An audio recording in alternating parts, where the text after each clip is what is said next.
الحمدللہ رب العالمین والصلاة والسلام علی سید المرسلین اما بعد فاعوذ باللہ من الشیطان الرجیم بسم اللہ الرحمن الرحیم الصلاة والسلام علیک یا رسول اللہ وعلی آلک واصحابک یا حبیب اللہ الصلاة والسلام علیک یا نبی اللہ وعلی آلک واصحابک یا نور اللہ۔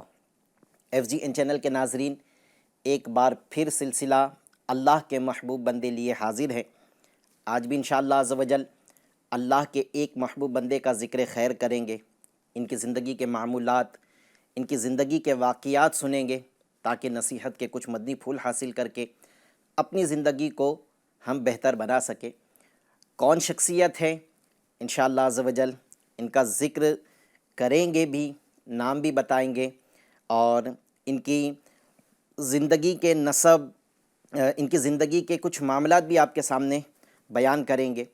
پہلے درود پاک کی ایک فضیلت عرض کرتا ہوں۔ سلطان دو جہان سرور ذیشان صلی اللہ علیہ وسلم کا فرمان جنت نشان ہے، جو مجھ پر جمعہ کے دن اور رات 100 مرتبہ درود شریف پڑھیں، اللہ تعالیٰ اس کی 100 حاجتیں پوری فرمائے گا، 70 آخرت کی اور 30 دنیا کی، اور اللہ عز و جل ایک فرشتہ مقرر فرما دے گا جو اس درود پاک کو میری قبر میں یوں پہنچائے گا جیسے تم تحائف یعنی گفٹس پیش کیے جاتے ہیں، جیسے تمہیں تحائف پیش کیے جاتے ہیں۔ بلا شبہ میرا علم میرے وصال ظاہری کے بعد ویسا ہی ہوگا جیسا میری حیات میں ہے۔ صلو علی الحبیب صلی اللہ تعالی علی محمد صلی اللہ تعالی علیہ وسلم۔ ناظرین اکرام، آج ایک ایسی شخصیت کا ہم ذکر کریں گے جو ولایت کا ایک منصب ہے، مجدد۔ یہ مجدد ہے، عالم بھی ہیں، حافظ بھی تھے، اور ایسی مبارک شخصیت تھے کہ ان کے والد ماجد جو خود ولایت کے منصب پر فائز تھے، وہ اپنے اس نور نظر کی زیارت کرنے کے مشتاق رہتے تھے، یعنی اپنے بیٹے کو دیکھنے کی خواہش رکھتے تھے۔ یہ ایسے نیک بندے تھے۔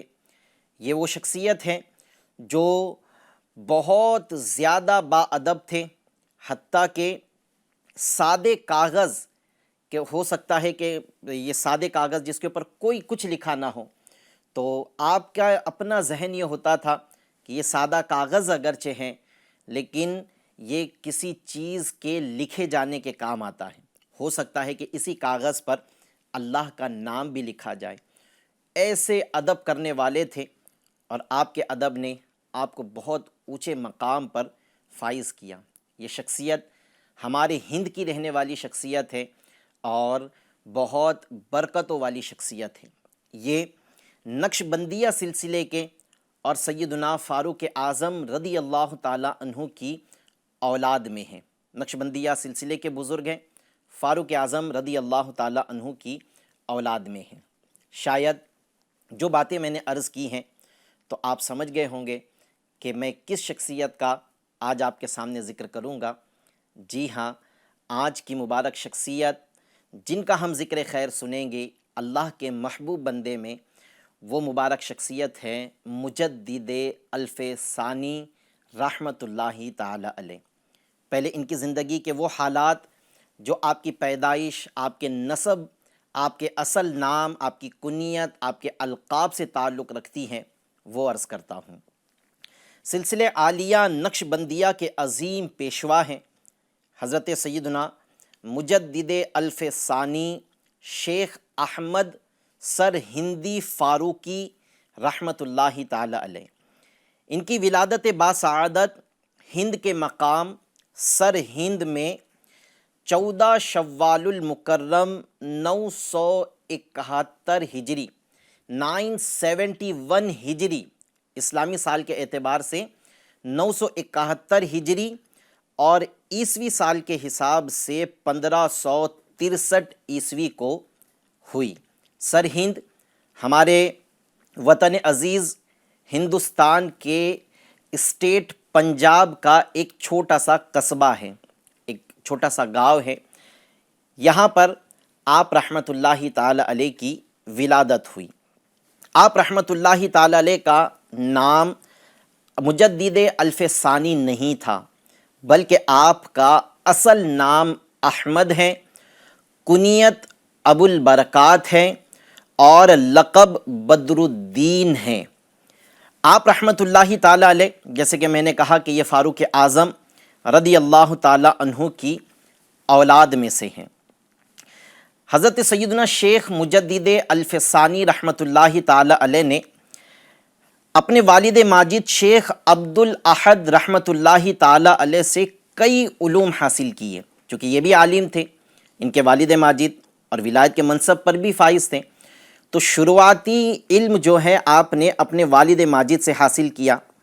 آپ رحمۃ اللہ تعالی علیہ کو فرائض کے ساتھ ساتھ نوافل کی محبت بھی اپنے والد ماجد حضرت عبد الاحد رحمۃ اللہ تعالی علیہ سے ملی تھی۔ آپ خود فرماتے ہیں کہ اس فقیر کو عبادت نافلہ یعنی نفل عبادت اور بالخصوص نفل نمازوں کی توفیق اپنے والد بزرگوار سے ملی ہے۔ جہاں دینی علم حاصل کیا، وہی عبادت میں فرائض کے ساتھ ساتھ بالخصوص نفل عبادتوں میں بھی نماز نفل کی توفیق، نماز نفل سے محبت آپ کو اپنے والد ماجد سے ملی۔ آپ کے والد ہو سکتا ہے کہ نفل عبادت کثرت سے کیا کرتے ہوں گے، اور نفل عبادت میں نفل نماز کثرت سے کیا کرتے ہوں گے، تو آپ اپنے والد کی صحبت میں چونکہ علم حاصل کر رہے تھے، تو آپ اپنے والد کو جب نفل عبادتیں کرتے ہوئے دیکھتے تو آپ کے دل میں بھی نفل عبادت کا ذوق و شوق پیدا ہوا۔ ناظرین اکرام، جیسا کہ آپ جانتے ہیں کہ یہ سلسلہ اللہ کے محبوب بندے کرنے کا جو بنیادی مقصد ہے وہ یہ ہے کہ ہم اپنے بزرگوں کے زندگی کے احوال، بالخصوص آپ کا حقیقی نام، آپ کی پیدائش کون سے سال کون سے ماہ ہوئی، یہ اس کا علم ہمیں ہو۔ ہم اپنے اولیاء اکرام کو نام سے تو جانتے ہیں، لیکن ان کے ہم وہ نام جانتے ہیں جن سے یہ معروف ہیں، مشہور ہیں، لیکن حقیقی نام ان کے کیا ہے وہ ہم نہیں جانتے۔ سلسلہ لانے کا مقصد یہی ہے کہ ہماری ان معاملات میں بھی آگاہی ہو، اور جو بنیادی اور اہم ترین مقصد ہے وہ یہ ہے کہ ہم اپنے بزرگوں کے واقعات سے کچھ عبرت کے مدنی پھول حاصل کریں۔ یہاں ایک مدنی پھول میں عرض کرنا چاہوں گا کہ جیسے آپ خود فرماتے ہیں کہ مجھے نفل عبادت اور بالخصوص نفل نمازوں کا ذوق و شوق اپنے والد ماجد سے ملا، تو اس سے یہ بات پتہ چلتی ہے کہ اگر ہم اپنی اولاد کو عبادت کا پابند بنانا چاہتے ہیں تو زبان سے صرف کہنے کے بجائے ہم پریکٹیکل عمل کر کے بتائیں۔ میں نے کہیں ایک تحریر پڑھا تھا کہ بچے وہ نہیں کرتے جو ہم کہتے ہیں، بلکہ بچے وہ کرتے ہیں جو ہم کرتے ہیں۔ ہم جیسا کریں گے بچے وہ دیکھ کر ویسا کرنے لگتے ہیں۔ ہم موبائل کا استعمال کریں گے، بچے ہمارا دیکھا دیکھی موبائل کا استعمال کریں گے۔ اگر گھر میں ہمارا انداز اپنے بچوں کی امی کے ساتھ میں جاری خانہ ہے، گالیاں دینے والا، لڑنے جھگڑنے والا، تو تکار والا، ابے تبے بازاری لہجے والا ہے، تو بچہ ہم سے وہی تربیت حاصل کرے گا۔ گالی دینا، بڑوں کی عزت نہیں کرنا، تو تکار، ابے تبے بازاری لہجے کی اس کی عادت بنے گی۔ اگر اولاد کو تمیز والا اور عبادت والا بنانا ہے تو ہمیں پریکٹیکل کر کے بچوں کو دکھانا ہوگا۔ ہم نماز پڑھیں گے، گھر میں بچوں کی امی نماز پڑھے گی، تو گھر میں جو بچیاں ہیں یا چھوٹی عمر میں جب بچے ہیں یہ اپنی والدہ کو دیکھ کر نماز پڑھنا سیکھیں گے۔ والد ماجد جب نماز کے پابند ہوں گے تو بچہ جب بڑا ہوگا تو بچے کا بھی عبادت کرنے اور نماز پڑھنے کا ذہن بنے گا۔ جیسا اس بات سے حضرت سیدنا مجدد الفسانی رحمۃ اللہ تعالی علیہ کے قول سے یہ بات واضح ہوتی ہے کہ مجھے عبادت نافلہ اور نفل نمازوں کی توفیق اپنے والد بزرگوار سے ملی۔ خیر، یہ تو ایک ضمناً بات میں نے آپ کو عرض کی، مزید آگے ان کی زندگی کی کچھ باتیں عرض کرتا ہوں۔ آپ عالم دین ہیں اور آپ نے ابتدائی تعلیم اپنے والد سے حاصل کی، اور اپنے والد ماجد کے علاوہ دوسرے اساتذہ سے بھی استفادہ کیا، یعنی آپ نے دوسرے علماء سے بھی علم حاصل کیا۔ مثلا مولانا کمال کشمیری رحمۃ اللہ تعالی علیہ سے بعض مشکل کتابیں آپ نے پڑھی، یہ بھی آپ کے استاد ہیں۔ حضرت مولانا شیخ محمد یعقوب صرفی کشمیری رحمۃ اللہ تعالی علیہ سے آپ نے کتب حدیث پڑھی اور سند حاصل کی۔ حضرت قاضی بہلول بدخشی رحمۃ اللہ تعالی علیہ سے قصیدہ بردہ شریف کے ساتھ ساتھ تفسیر و حدیث کی کئی کتابیں پڑھیں، یہ بھی آپ کے استاد محترم ہیں۔ حضرت سیدنا مجدد الفسانی رحمۃ اللہ تعالی علیہ نے محض صرف 17 سال کی عمر میں علوم ظاہری سے سند فراغت حاصل کر لی تھی۔ 17 سال کی عمر میں تمام دینی علوم جو ظاہری ہیں، حدیث کی کتابیں ہیں، فقہ کی کتابیں ہیں، تفسیر کی کتابیں ہیں، اس سے آپ نے مکمل یہ کتابیں پڑھ کر سند بھی حاصل کر لی اور فراغت پا لی تھی۔ یہ حضرت سیدنا امام ربانی مجدد الفسانی رحمۃ اللہ تعالی علیہ سراج الائمہ حضرت سیدنا امام اعظم ابو حنیفہ نعمان بن ثابت رحمۃ اللہ تعالی علیہ کے مقلد تھے، جس کی وجہ سے آپ کا مذہب حنفی تھا۔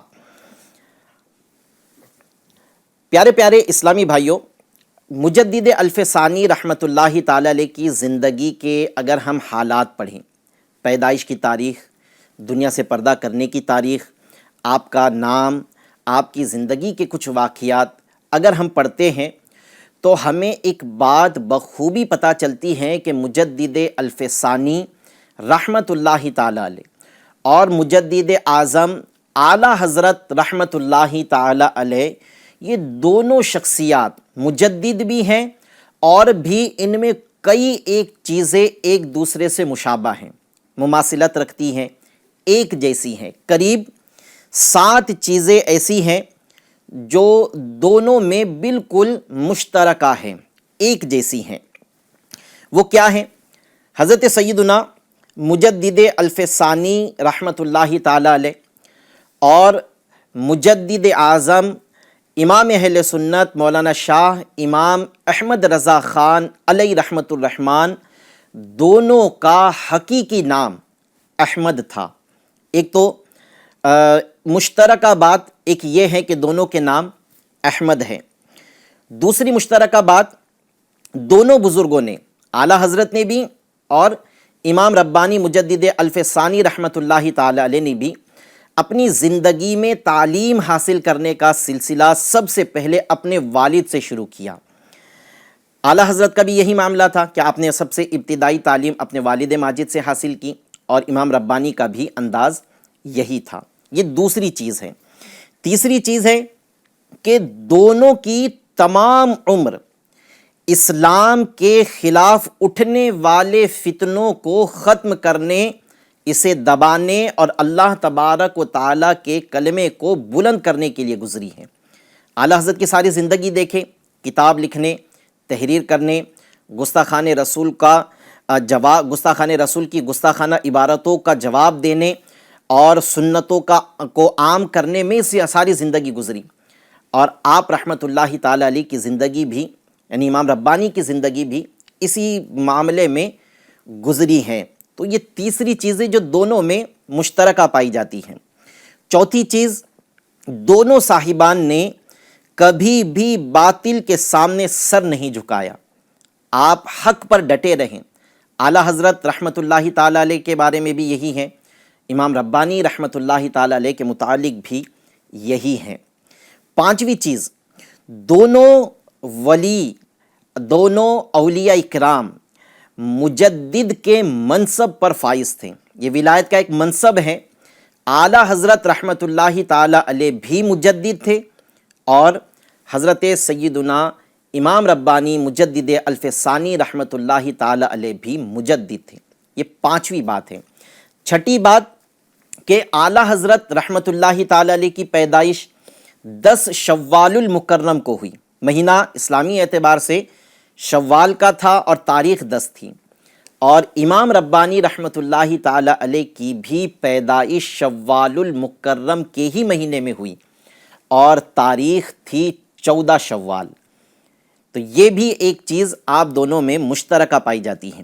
ساتویں چیز دونوں میں ایک پائی جاتی ہے کہ اعلیٰ حضرت رحمۃ اللہ تعالیٰ علیہ نے اپنی 63 سالہ زندگی گزارنے کے بعد سفر المظفر کے مہینے میں 28 سفر کو اس دنیا سے 25 سفر کو اس دنیا سے پردہ فرمایا۔ اعلیٰ حضرت نے مہینہ سفر المظفر کا تھا، اور دن تاریخ جو تھی وہ 25 تھی، اور مجدد الف ثانی امام ربانی رحمۃ اللہ تعالیٰ علیہ نے بھی اس دنیا سے پردہ سفر المظفر کے مہینے میں 28 تاریخ کو فرمایا۔ تو یہ 7 باتیں اگر ابھی اور بھی غور کرنے جائیں گے تو اور بھی ایسی باتیں ملے گی کہ جو دونوں بزرگوں میں مشترکہ تھیں۔ البتہ یہ 7 موٹی موٹی باتیں جب مجدد الف ثانی رحمۃ اللہ تعالیٰ علیہ کی سیرت کا مطالعہ کر رہا تھا تو یہ 7 اہم باتیں پتہ چلی جو اعلیٰ حضرت میں بھی ہیں اور مجدد الف ثانی رحمۃ اللہ تعالیٰ علیہ میں بھی پائی جاتی تھی۔ ناظرین اکرام، اعلیٰ حضرت رحمۃ اللہ تعالیٰ علیہ کی بھی زندگی نیکی کی دعوت عام کرتے ہوئے گزری، اور مجدد الف ثانی رحمۃ اللہ تعالیٰ علیہ کی زندگی بھی نیکی کی دعوت عام کرتے ہوئے گزری۔ چونکہ آج کے سلسلے میں ہمارا ایپیسوڈ جو ہے وہ مجدد الف ثانی رحمۃ اللہ تعالیٰ علیہ کی سیرت پر ہیں، تو آپ کی نیکی کی دعوت کے متعلق کچھ باتیں عرض کرتا ہوں تاکہ ہم یہ غور کریں نا کہ آج انہوں نے کیسے دور کے اندر، کیسے ظالم حکمرانوں کے دور میں سنت نبوی صلی اللہ علیہ وسلم پر کاربند رہنے کے لیے نیکی کی دعوت عام کرنے کا سلسلہ کیا۔ پھر اس میں ایسے ظالم حکمرانوں کا دور تھا جس دور میں آپ نیکی کی دعوت عام کرتے تھے کہ وہ دور ظالم حکمران کا دور تھا، بادشاہ کی طرف سے نقصان پہنچنے، سزا دیے جانے، تکلیف دیے جانے کا سبب بن سکتا تھا۔ تو آپ نے نبی رحمت صلی اللہ تعالیٰ علیہ وسلم کی مکی زندگی کی طرف توجہ کی کہ جب مکی زندگی میں ابتدائی اسلام کا وقت تھا تو نبی پاک صلی اللہ علیہ وسلم نے اور صحابہ اکرام نے اللہ کے حکم پر خفیہ طور پر تبلیغ اسلام کیا۔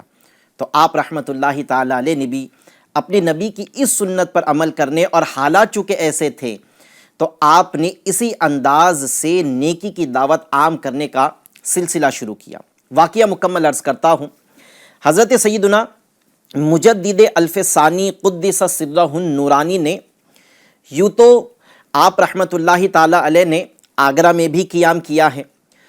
قیام آگرہ کے زمانے ہی سے نیکی کی دعوت کا آغاز کیا تھا، لیکن 1008 ہجری میں حضرت سیدنا خواجہ محمد باقی باللہ نقش بندی رحمت اللہ تعالیٰ علیہ سے بیعت کے بعد، یہ آپ کے پیر و مرشد ہیں خواجہ محمد باقی باللہ نقش بندی، جب ان سے بیعت کی تو ان کی بیعت کے بعد باقاعدہ نیکی کی دعوت عام کرنے کا کام شروع کیا۔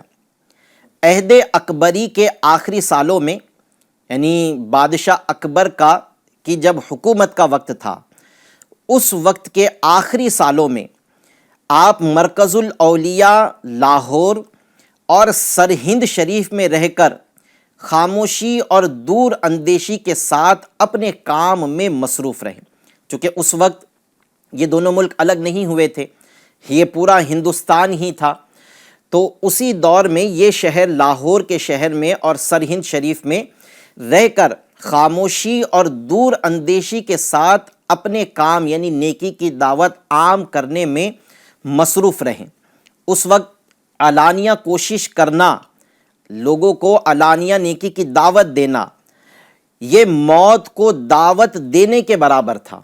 تو آپ نے جابرانہ اور قاہرانہ حکومت کے ہوتے ہوئے خاموشی سے کام کرنے کو بہتر سمجھا، اور حضرت مجدد الف ثانی نے یہ خطرہ مول لے کر اپنی کوشش جاری رکھی۔ اگرچہ آپ نے نیکی کی دعوت دی اور یہ آپ جانتے تھے کہ یہ دور ایسا ہے کہ اگر پتہ چل جائے تو گویا کہ بندہ اپنی موت کو دعوت دے دے گا، لیکن آپ رحمت اللہ تعالی علیہ نے اگرچہ خفیہ طور پر ہی صحیح لیکن یہ خطرہ مول لے کر اپنی کوشش یعنی نیکی کی دعوت عام کرنے کا سلسلہ جاری رکھا، اور حضور انور صلی اللہ علیہ وسلم کی مکی زندگی کے ابتدائی دور کو پیش نظر رکھا۔ جب دور جہانگیری، اکبر بادشاہ کا بیٹا جہانگیر جب حکومت سنبھالا، حکومت کی باغ دوڑ جب انہوں نے سنبھالی اور جب یہ بادشاہ بنے تو آپ نے مدنی زندگی، نبی پاک صلی اللہ علیہ وسلم کی مدنی زندگی کو پیش نظر رکھتے ہوئے برملا نیکی کی دعوت عام کرنے کا سلسلہ شروع کر دیا۔ حضرت سیدنا مجدد الف ثانی رحمۃ اللہ تعالی علیہ نے نیکی کی دعوت اور لوگوں کی اصلاح کے لیے مختلف ذرائع استعمال کیے۔ کبھی ملاقات کر کر لوگوں کو نیکی کی دعوت دیتے، تو کبھی خط و کتابت کے ذریعے یعنی مکتوب خط بھیج کر کسی کو نیکی کی دعوت دیتے، کبھی اپنے مریدوں میں نیکی کی دعوت دیتے، تو کبھی اپنے خلفاء کو نیکی کی دعوت آپ دیتے۔ مختلف ذرائع آپ نے نیکی کی دعوت عام کرنے کے لیے اختیار فرمائے، اور یہ بھی سنت نبوی ہے کہ نبی پاک صلی اللہ علیہ وسلم نے کسی کو بالمشافہ ملاقات کر کے نیکی کی دعوت دی، اور جو دور تھا انہیں نبی پاک صلی اللہ علیہ وسلم خط روانہ فرماتے اور انہیں بھی نیکی کی دعوت، دین اسلام کو قبول کرنے کی دعوت دیا کرتے تھے۔ تو آپ رحمت اللہ تعالی علیہ نے بھی اس سنت پر عمل کیا۔ ناظرین اکرام، اب یہ دیکھیں کہ یہ وہ دور تھا کہ نیکی کی دعوت دینا یہ ایک بہت بڑا واقعہ ہے کہ کون سی نیکی کی دعوت دینا یہ موت کو دعوت دینے کے برابر تھا۔ تو آپ رحمت اللہ تعالی علیہ چونکہ عالم بھی تھے، آپ پر یہ چیز لازم تھی کہ جو جانتے ہیں وہ لوگوں تک پہنچایا جائے، اس لیے آپ رحمت اللہ تعالی علیہ نے لوگوں کو حکمت کے ساتھ خفیہ طور پر نیکی کی دعوت دینے کا سلسلہ شروع کیا۔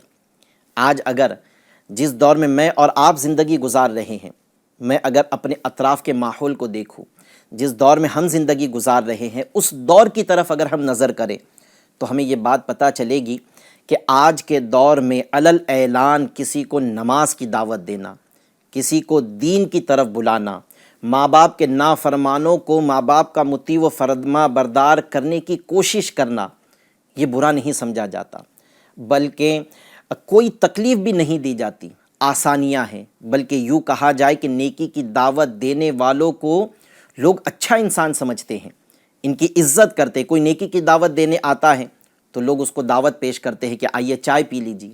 کوئی نیکی کی دعوت دینے آتا ہے تو لوگ اس کی بات کو توجہ کے ساتھ سنتے ہیں، لوگ اس کی بات پر عمل کرنے کی کوشش کرتے ہیں۔ آج وہ دور ہیں کہ نیکی کی دعوت دینے والے کو برا نہیں سمجھا جاتا۔ ہاں، نیکی کی دعوت قبول کرے نہ کرے ایک الگ میٹر ہے، لیکن نیکی کی دعوت دینے والے کو برا نہیں سمجھا جاتا۔ آج ایسا دور ہے، اس دور میں اتنی آسانیاں ہونے کے باوجود بھی میں اور آپ غور کریں کہ کیا ہم بھی لوگوں کو نیکی کی دعوت دیتے ہیں؟ اللہ تبارک و تعالیٰ نے قرآن پاک میں نہی عن المنکر کا حکم کئی ایک مقام پر عطا فرمایا، امر بالمعروف و نہی عن المنکر، کئی ایک مقامات پر حکم فرمایا کہ نیکی کی دعوت دو، بری بات سے منع کرو، کامیاب لوگوں کی علامت بیان فرمائی۔ لیکن آج میں اور آپ، ہمارا حال یہ ہے کہ ہم اپنے پڑوس والوں کو تو چھوڑے، اپنے شہر والوں کی بات تو دور کی ہے، ہم اپنے گھر کے افراد، اپنی اولاد، اپنی بیوی بچے جو ہمارے کفالت میں ہیں، ہم ان کو بھی نیکی کی دعوت دینے میں پتہ نہیں کیسی جھجک محسوس کرتے ہیں۔ ہمارا دل نہیں مانتا کہ ہم ان کو نیکی کی دعوت دیں، جبکہ یہ وہ لوگ ہیں کہ ہم ان پر حاکم بنائے گئے، ہم ان کو پیار محبت سے بھی اور سختی کر کر بھی نیکی کی دعوت دے سکتے ہیں، لیکن آج ہم پتہ نہیں کیوں نیکی کی دعوت سے جی چراتے ہیں۔ جن اولیاء سے محبت کرتے ہیں، یہ ایسے مشکل حالات، مشکل دور میں بھی حکمت عملی کے ساتھ نیکی کی دعوت کو عام کرنے کی کوشش میں لگے رہے۔ ہمارے پاس آسانیاں ہیں لیکن ہم نیکی کی دعوت نہیں دیتے۔ ہمارا ذہن ہونا چاہیے کہ جب ہمارے سامنے گناہ ہو تو ہم اپنی استطاعت کے مطابق، چاہے زبان سے چاہے ہاتھ سے، ہم روکنے کی کوشش کریں۔ اور اگر اپنے پاس میں کوئی استطاعت نہیں کہ ہم زبان اور ہاتھ سے نہیں روک سکتے، تو تیسرا درجہ بیان کیا گیا کہ کم از کم دل میں برا جانے۔ لیکن آج یہ تینوں کیٹیگری کی طرف توجہ کرے تو نہ ہم ہاتھ سے روکنے کی کوشش کرتے ہیں، نہ ہم زبان سے روکنے کی کوشش کرتے ہیں، نہ ہی ہم اس گناہ کو اپنے دل میں برا جانتے ہیں۔ لہٰذا اے ناظرین اکرام، اپنا ذہن بنائے کہ اگر ہمارے سامنے کبھی گناہ ہو تو ہم محبت کے ساتھ اس گناہ کو روکنے کی کوشش کریں۔ بے نمازیوں کو نماز کی دعوت دیں، ماں باپ کے نافرمانوں کو ماں باپ کا مطیع و فرما بردار بنانے کی کوشش کریں، شریعت کے خلاف کام کرنے والوں کو شریعت کا پابند بنانے کی کوشش کریں۔ تو انشاءاللہ ہم اولیاء اکرام کی اور بالخصوص مجدد الف ثانی رحمۃ اللہ تعالیٰ علیہ کے نقش قدم پر چل کر جنت میں جانے کے قابل بن سکیں گے۔ اللہ عز و جل مجھے اور آپ کو عمل کی توفیق عطا فرمائے۔ حضرت مجدد الف ثانی رحمۃ اللہ تعالیٰ علیہ کی سیرت میں بہت ساری چیزیں ہیں، بہت ساری خصوصیات کے آپ مالک تھے۔ آپ کی خصوصیت یہ تھی کہ آپ چاہے سفر میں ہو یا حضر میں تلاوت قرآن فرمایا کرتے تھے۔ بسا اوقات 3 4 پارے بھی مکمل فرما لیا کرتے تھے۔ اس کثرت کے ساتھ آپ تلاوت قرآن کرتے تھے، اور سفر کی حالت میں جب بھی دوران سفر آیت سجدہ آتی تو اپنی سواری کو روک دیتے اور اتر کر سجدہ تلاوت کرتے تھے۔ یہ بھی آپ کا ایک وصف تھا کہ آپ کثرت سے تلاوت قرآن کرتے تھے۔ میں اور آپ بھی غور کریں، ابھی رمضان گئے ہوئے 1 مہینہ 8 دن قریب ہو چکے ہیں، شوال المکرم کا پورا 1 مہینہ، اور ابھی ذوالقعدہ کا یہ 8 دن مکمل ہو گیا، 8واں دن آج کا مکمل ہو گیا، آج 9ویں تاریخ ہے۔ اب یہ 8 دن اور وہ 1 مہینہ، رمضان میں تو بڑے قرآن پڑھے، 7 قرآن شریف، 8 قرآن شریف، اس سے زیادہ ہو سکتا ہے، اس سے کچھ کم، لیکن اس 1.5 مہینے میں قریب 1.5 مہینہ ہو گیا یا 1.25 مہینہ ہو گیا، اس 1.25 مہینے میں کتنی مرتبہ قرآن کھولا، کتنی مرتبہ قرآن پڑھا، کتنے پارے پڑھے، چلے پارے نہیں تو کتنے رکوع پڑھے، اس پر میں اور آپ غور کریں۔ آپ رحمۃ اللہ تعالیٰ علیہ قرآن کی تلاوت فرمایا کرتے تھے۔ حضرت سیدنا مجدد الف ثانی رحمۃ اللہ تعالیٰ علیہ میں اور بھی بہت ساری خصوصیات تھی۔ وقت مختصر ہے، بس ہمارے سلسلے کا وقت ختم ہونے کے قریب ہے۔ میں آپ کو آپ کی زندگی میں جو آپ کے معمولات تھے، ویسے تو میرے پاس میں 40 معمولات لکھے ہیں کہ مجدد الف ثانی رحمۃ اللہ تعالیٰ علیہ کہ اور بھی بہت سارے معمولات ہوں گے، ان میں سے 40 معمولات کو الگ کیا گیا ہے۔ ان میں سے کچھ معمولات میں آپ کے سامنے عرض کرتا ہوں کہ یہ کیسے زندگی گزارتے تھے۔ سفر ہو یا حضر، سردی ہو یا گرمی، آپ رحمت اللہ تعالیٰ علیہ آدھی رات کے بعد بیدار ہو جاتے اور مسنون دعائیں پڑھتے تھے۔ آدھی رات کے بعد جاگ جاتے اور اس کے بعد میں عبادت کا سلسلہ شروع کر دیتے، دعائیں پڑھتے تھے۔ پابندی سے تہجد ادا فرماتے اور تہجد میں طویل قرات کرتے تھے۔ تہجد میں اٹھ کر طویل قرات کرتے تھے، چونکہ حافظ قرآن تھے۔ قبلہ رو بیٹھ کر وضو فرماتے تھے۔ میں اور آپ غور کریں، ہم بھی وضو کرتے ہیں تو کیا اس چیز کا خیال رکھتے ہیں کہ قبلے کی طرف رخ کر کے وضو کروں؟ یہ مستحب عمل ہے۔ تو آپ رحمت اللہ تعالیٰ علیہ اس مستحب پر عمل کرتے تھے، کیا ہم کرتے ہیں؟ میں جو باتیں عرض کر رہا ہوں ہم غور کرتے چلے کہ کیا ہمارے اندر بھی یہ ہے کہ ہم ان چیزوں پر عمل کرتے ہیں۔ یہ کوئی بہت مشکل کام نہیں ہے، بڑے آسان کام ہے۔ میں اگر تھوڑی سی توجہ کروں، آپ اگر تھوڑی سی توجہ کریں تو ہم بھی ان معمولات کو اپنی زندگی میں نافذ کر سکتے ہیں۔ آپ قبلہ رو بیٹھ کر وضو فرماتے ہیں، پھر نماز کے لیے عمدہ لباس زیب تن فرماتے اور نہایت وقار کے ساتھ نماز کی ادائیگی کے لیے تیار ہو جاتے۔ ہمیں باہر جانا ہے، شادی میں جانا ہے، دوستوں کے ساتھ پکنک پر جانا ہے، ہم اچھے لباس پہنتے، نئے لباس نکالتے۔ نماز جہاں پڑھنا ہے وہی میلا کچیلا 2 دن سے پہن رہے ہیں، کپڑوں سے بدبو بھی آ رہی ہے، ہم وہی کپڑے پہن لیتے، نماز پڑھ لیتے، لیکن آپ نماز کے لیے عمدہ لباس زیب تن فرماتے تھے۔ خیر کپڑا پاک ہے تو نماز ہو جائے گی، اگر کپڑوں سے بدبو آ رہی ہے تو اس کو عطر وغیرہ لگا کر اس بدبو کو دور کیا جا سکتا ہے۔ ایک سمجھانے کے لیے بس میں نے یہ بات عرض کی کہ آپ نماز کے لیے ایسا اہتمام کرتے تھے، کیا ہم بھی اہتمام کرتے ہیں؟ نماز فجر کی سنت گھر میں ادا فرماتے اور فجر کی فرض مسجد میں جماعت کثیرہ کے ساتھ ادا کرتے تھے۔ نماز سے فراغت کے بعد مسنون دعائیں پڑھتے، پھر دائیں یا بائیں جانب یا سیدھی یا الٹی طرف رخ فرما کر دعا فرماتے تھے، اور دعا کے بعد دونوں ہاتھ چہرے پر پھیر لیتے تھے۔ یہ آپ کے معمولات تھے۔ آپ رحمت اللہ تعالی علیہ اکثر خاموش رہا کرتے تھے، نماز چاشت کے پابند تھے، آپ نہایتی کم کھانا تناول فرماتے تھے۔ یہ تو بزرگوں کے تقریباً بزرگوں کی زندگی میں بات ملتی ہے کہ یہ قلیل الغذا شخصیت ہوتے تھے، کم کھانا کھاتے تھے۔ تحیت المسجد کے پابند تھے، جب بھی مسجد میں جاتے تحیت المسجد ادا فرماتے تھے۔ نماز مغرب کے بعد اوابین کی 6 نفل پڑھا کرتے تھے۔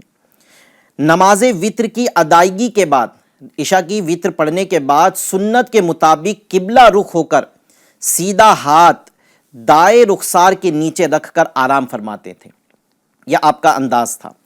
ذوالحجہ، ابھی بس ذوالحج کا مہینہ آنے والا ہے، اس لیے میں نے اس معمول کو بھی آج شامل کیا ہے تاکہ ہم بس ذوالحج کا جب مہینہ آنے والا ہو تو کوشش کریں جتنا ہم سے ممکن ہو ہم اس معمول کو اپنی زندگی میں شامل کرنے کی کوشش کریں۔ آپ کا معمول کیا تھا کہ ذوالحجہ کے ابتدائی عشرے یعنی شروع کے 10 دن میں مخلوق سے کنارہ کش ہو کر عبادت کا اہتمام فرماتے تھے۔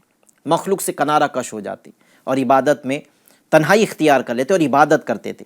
ہم تنہائی اختیار نہیں کر سکتے، ہم مخلوق سے کنارہ کش نہیں ہو سکتے، کم از کم یہی ہو کہ ہم شروعات کے 10 دن با جماعت پہلی صف میں تکبیر اولیٰ کے ساتھ نماز پڑھنے کا معمول بنا لیں تو بھی ہمارے لیے بہت کافی ہوگا۔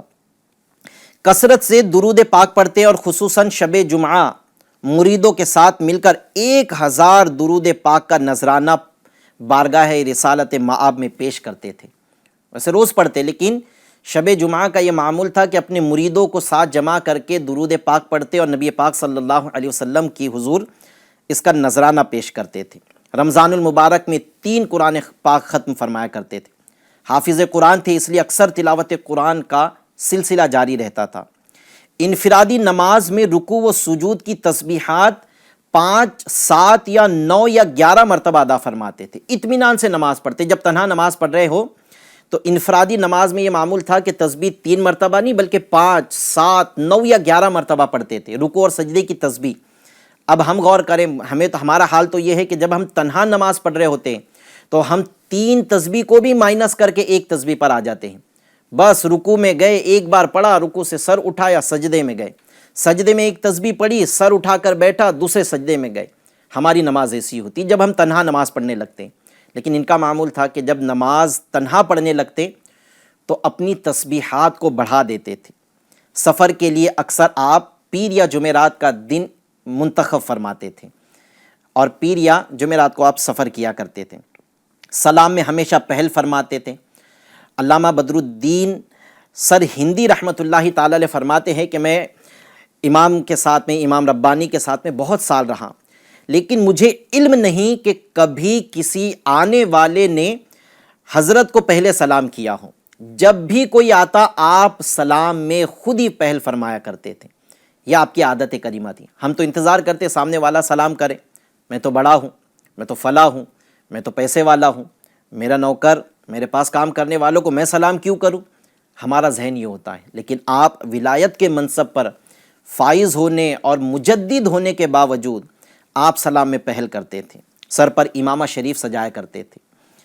حضرت سیدنا مجدد الفسانی رحمۃ اللہ تعالی علیہ نے 1033 ہجری میں سرہند شریف میں جو باعتبار اسلامی سال سفر المظفر کی 28 تاریخ کو اس دنیا سے پردہ فرمایا، آپ کا انتقال ہوا، اور آپ رحمۃ اللہ تعالی علیہ کو اپنے شہزادے، اپنے بیٹے کے پہلو ہی میں دفن کیا گیا۔ آپ کی ہی وصیت تھی کہ میرا جب انتقال ہو تو میرے بیٹے کے پہلو ہی میں مجھے دفن کیا جائے۔ اس کی بھی آپ وجہ بیان فرماتے ہیں کہ میں نے یہاں پر ایک مرتبہ نور دیکھا ہے، اور فرماتے ہیں کہ میں نے اسے جنت کی کیاریوں میں سے ایک کیاری پایا ہے، تو مجھے فلاں فلاں جگہ پہ دفن کرنا۔ تو آپ کے چاہنے والوں نے، جو اس وقت آپ کے خود شہزادے جنہوں نے آپ کی نماز جنازہ پڑھائی، انہوں نے پھر آپ کو اپنے دوسرے شہزادے کے پہلو میں، حضرت خواجہ محمد صادق رحمۃ اللہ تعالی علیہ کے پہلو میں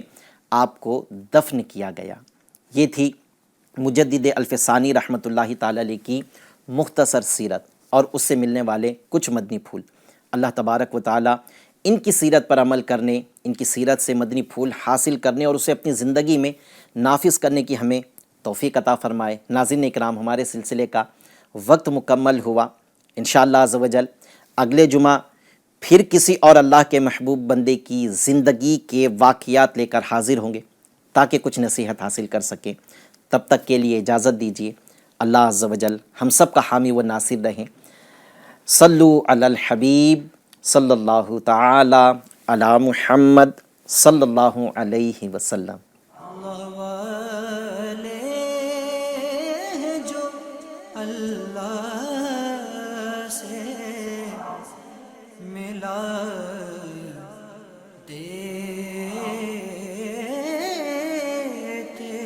ہیں، اللہ والے ہیں جو اللہ سے ملا دے